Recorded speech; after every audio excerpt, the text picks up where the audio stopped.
Students, आज हम new Mahatma source of knowledge में कक्षा 12 की ऑर्गेनिक केमिस्ट्री का महत्वपूर्ण लेसन ईथर के बारे में अध्ययन करेंगे। केमिस्ट्री को सिस्टमेटिक ढंग से पढ़ने पर ही यह समझ में आएगी। इसके पहले हमने आपको पहले लेसन हैलो एल्केन तथा हैलो एरीन को विस्तृत रूप से चार पार्ट में बताया। अगर आप सिस्टमेटिक ढंग से उसका अध्ययन करेंगे और नोट बनाएंगे तो हमें विश्वास है कि पूर्ण रूप से वो समझ में आएगा।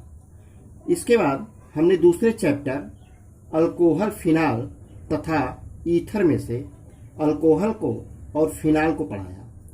आज हम ईथर के बारे में चर्चा करेंगे और हमारा उद्देश्य है कि सिस्टमेटिक ढंग से आप इसको लिखें और याद करें और एक बार देखने के बाद अपने आप स्वयं आप नोट बनाएं तो यह पूरा आपको समझ में आ जाएगा और कभी भूलेगा नहीं। तो आइए शुरू करते हैं। ईथर की खोज सर्वप्रथम रेमंड लली ने किया, अर्थात ईथर को सबसे पहले रेमंड लली ने बनाया। इसकी उत्पत्ति लैटिन भाषा के एथर शब्द से तथा ग्रीक भाषा के एथर शब्द से हुआ है, जिसका अर्थ होता है साफ आकाश या ऊपरी स्थान।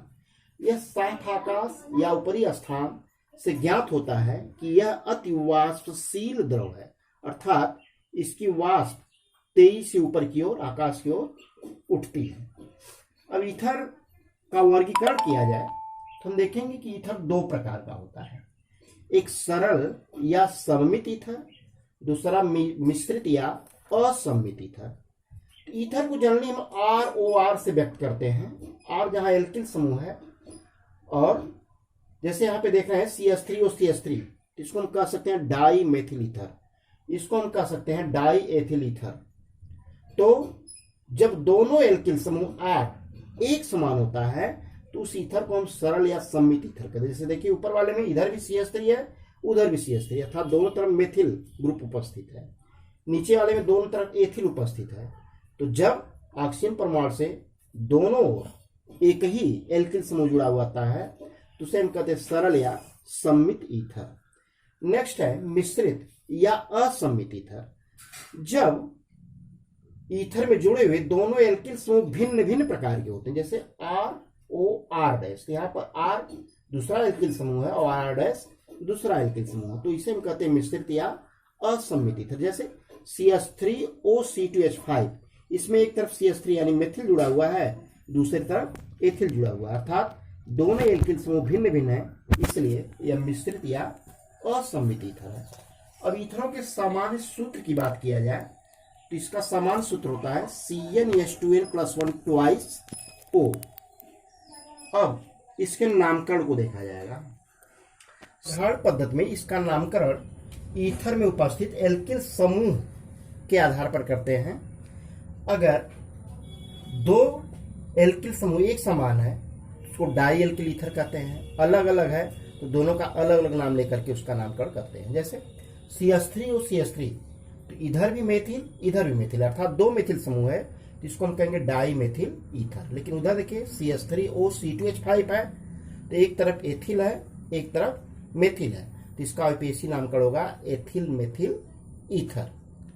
लेकिन IUPAC पद्धति में इसका नामकरण दिया देखा जाए तो इसको हम एल्कॉक्सी एल्केन कहते हैं, अर्थात O से जुड़े हुए एल्किल समूहों में हम देखते हैं कि किधर कार्बन परमाणुओं की संख्या कम है, जिधर कार्बन परमाणुओं की संख्या कम होती है उसको एल्कॉक्सी कहते हैं, और जिधर कार्बन परमाणु की संख्या ज्यादा होती है उसको एल्केन कहते हैं। जैसे CH3 और CH3 में इधर भी एक कार्बन है इधर भी एक कार्बन है, तो इसको आसानी से मेथॉक्सी मेथेन कह सकते हैं। लेकिन C2H5 और CH3 में एक तरफ दो कार्बन है एक तरफ एक कार्बन है, तो जो एक कार्बन वाला है वह एल्कॉक्सी हो जाएगा और जिधर ज्यादा कार्बन है वह एन हो जाएगा, तो इसका नाम हो गया मेथॉक्सी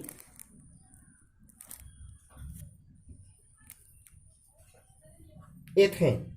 क्योंकि एक तरफ एक कार्बन है तो एक कार्बन से बन गया मेथिल समूह, मेथिल से बन गया मेथॉक्सी, और इधर दो कार्बन है दो कार्बन से बन गया एथेन, तो मेथॉक्सी एथेन के रूप में इसका नामकरण होगा। अब आइए जो इसका मोस्ट इंपॉर्टेंट पार्ट है ईथर में उसको कहते हैं die ethyl ether. C2H5O C2H5 और इसका आईपीएससी नाम होता है एथॉक्सी एथेन। इसके निर्माण की विधियों का अध्ययन किया जाएगा। परीक्षा में यह लगभग 5 नंबर का आता है, तो इसको ध्यान से देखिए। डाई एथिल ईथर या एथॉक्सी एथेन बनाने की विधियां देखा जाए तो डाई एथिल ईथर का निर्माण एथिल आयोडाइड को शुष्क सिल्वर ऑक्साइड Ag2O के साथ गर्म करने पर होता है। जैसे 2C2H55 प्लस शुष्क Ag2O gives out C2H5O C2H5 plus 2AgI। तो यहां से देखिए 2C2H5 है तो एक इधर और एक O के उस साइड जुड़ गया, बन गया डाई एथिल ईथर। यहां पर 2 I परमाणु है, यहां 2 Ag के साथ मिलकर के बना लेगा 2AgI सिल्वर आयोडाइड। दूसरा विधि है इसकी विलियमसन संश्लेषण विधि। तो होता क्या है कि जब सोडियम इथॉक्साइड C2H5ONA को एथिल आयोडाइड C2H5I के साथ गर्म करते हैं तो डाई एथिल ईथर बनता है और सोडियम आयोडाइड प्राप्त होता है। तो यहां से देखिए C2H5O C2H5 जुड़ गए और बचा यहां पर Na और वहां पर I मिलकर के बना लिए सोडियम आयोडाइड। तो हमारा बैलेंस समीकरण हुआ C2H5ONA plus C2H5I gives out C2H5O C2H5 plus NaI।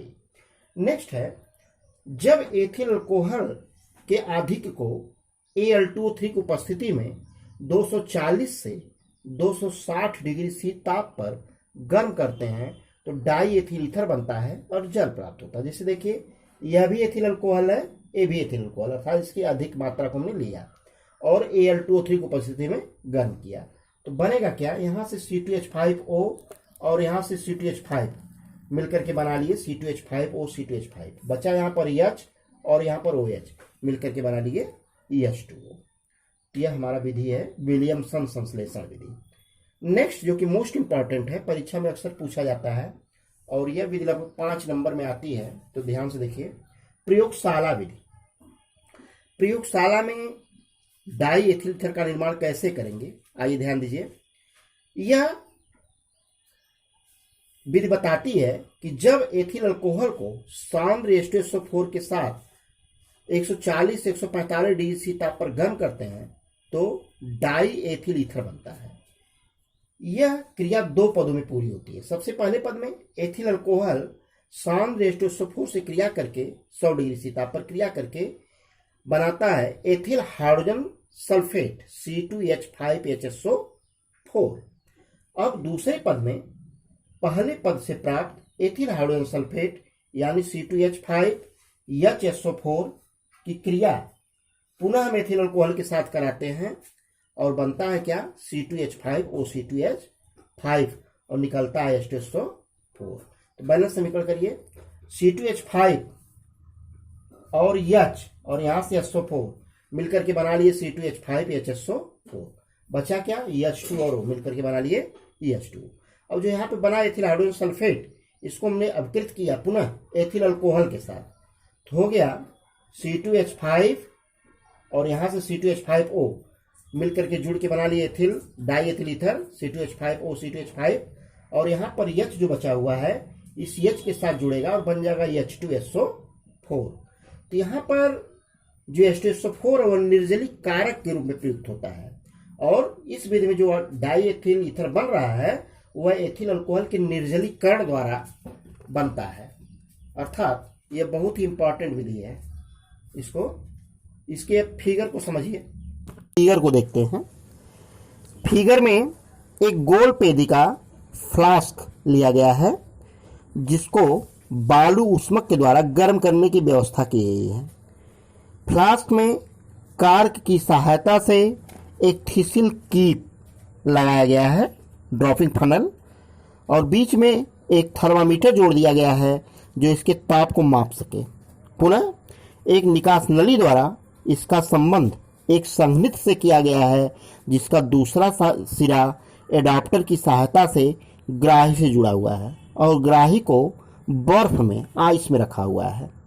अब करते क्या है हम कि सर्वप्रथम इस गोल पेदी के फ्लास्क में लगभग 100 मिली एथिल अल्कोहल तथा 100 मिली सौंद्र H2SO4 का मिश्रण लेते हैं और बर्नर की सहायता से बालू उष्मक पर धीरे धीरे गर्म करते रहते हैं।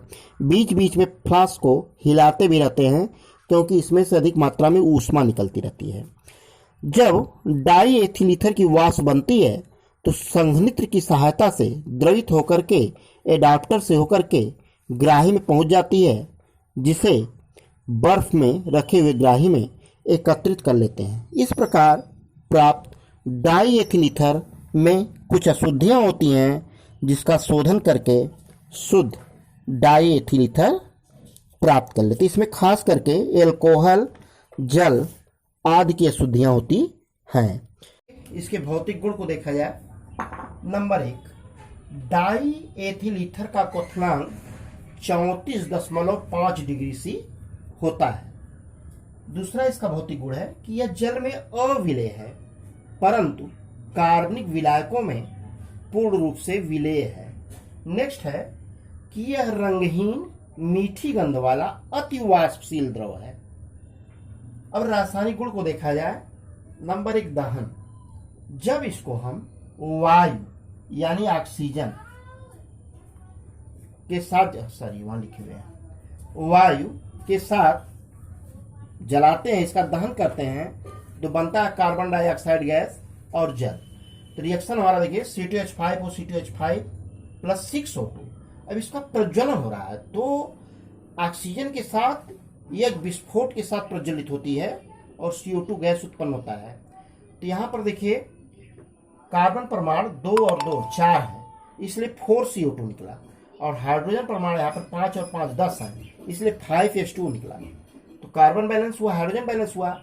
ऑक्सीजन को देखा जाए तो 1 यहाँ है और 6 दूना 12 वहां पे, यानी 13 हाइड्रोजन परमाणु ऑक्सीजन परमाणु है। तो वहां निकला 4 दूना 8, 8 5 13। तो इस प्रकार ये बैलेंस समीकरण है। फिर से देखिए इसका रासायनिक गुण पहला C2H5 और C2H5 प्लस 6O2, ये प्रज्वलित हो रहा है और बन रहा है 4CO2 प्लस 5H2। नेक्स्ट है जल अपघटन।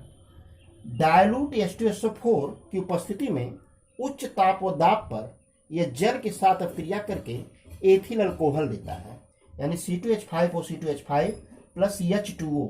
H2O को हमने HOH के रूप में लिखा हुआ है, गिव्स आउट 2C2H5OH। हो क्या रहा है, यहां पर C2H5O और यहां से H मिलकर के बना लिया C2H5OH, इधर से C2H5 और यह OH मिलकर के बना लिया C2H5। इस प्रकार से C2H5OH के 2 अणु प्राप्त हुए, एक अणु यहां से और दूसरा अणु यहां से। नेक्स्ट है ठंडे में यह हाइड्रोजन आयोडाइड HI के साथ क्रिया करके एथिल अल्कोहल तथा एथिल आयोडाइड बनाता है। देखिए C2H5O C2H5 plus HI gives out C2H5I plus C2H5OH।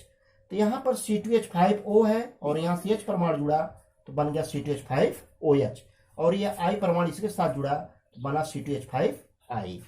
तो इस प्रकार बना एथिल आयोडाइड तथा एथिल अल्कोहल। नेक्स्ट है जब डाई एथिल को जब सौंद्र H2SO4 के साथ गर्म करते हैं तो एथिल हाइड्रोजन सल्फेट तथा जल प्राप्त होता है। तो देखिए C2H5 C2H5 के 2 अणु हैं, यहाँ से 2 HSO4 परमाणु निकल जाएंगे और बचा क्या 2 H और 1 O मिलकर के बना लिए H2O।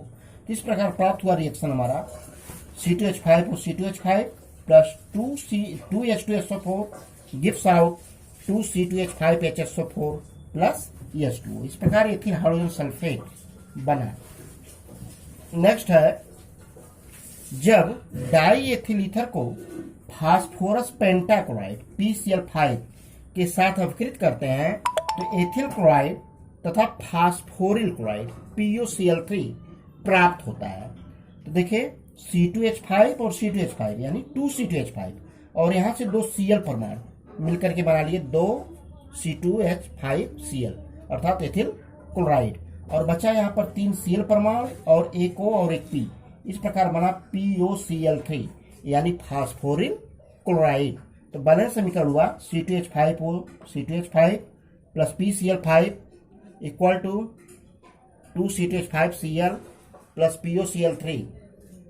नेक्स्ट है जब एथिल ईथर की क्रिया निर्जल AlCl3 की उपस्थिति में एसिटिल क्लोराइड CH3COCl के साथ कराने पर एथिल क्लोराइड बनता है और एक ईस्टर एथिल एथेनोएट प्राप्त होता है। रिएक्शन देखिए, C2H5 और C2H5 plus CH3COCl gives out C2H5Cl plus CH3COO C2H5।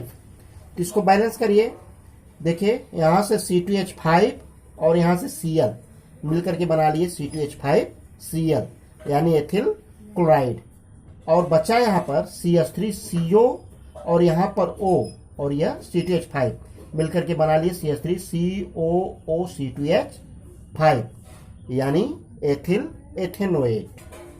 Next है, जब डाई एथिल ईथर को ZnCl2 की उपस्थिति में एसिटिक एनहाइड्राइड CH3CO2O के साथ गन करते हैं तो एथिल एथेनोएट प्राप्त होता है, ईस्टर प्राप्त होता है। जैसे C2H5 हो, C2H5 प्लस CH3CO2O, इसको हीट कर रहे हैं तो बन रहा है 2CH3COO C2H5।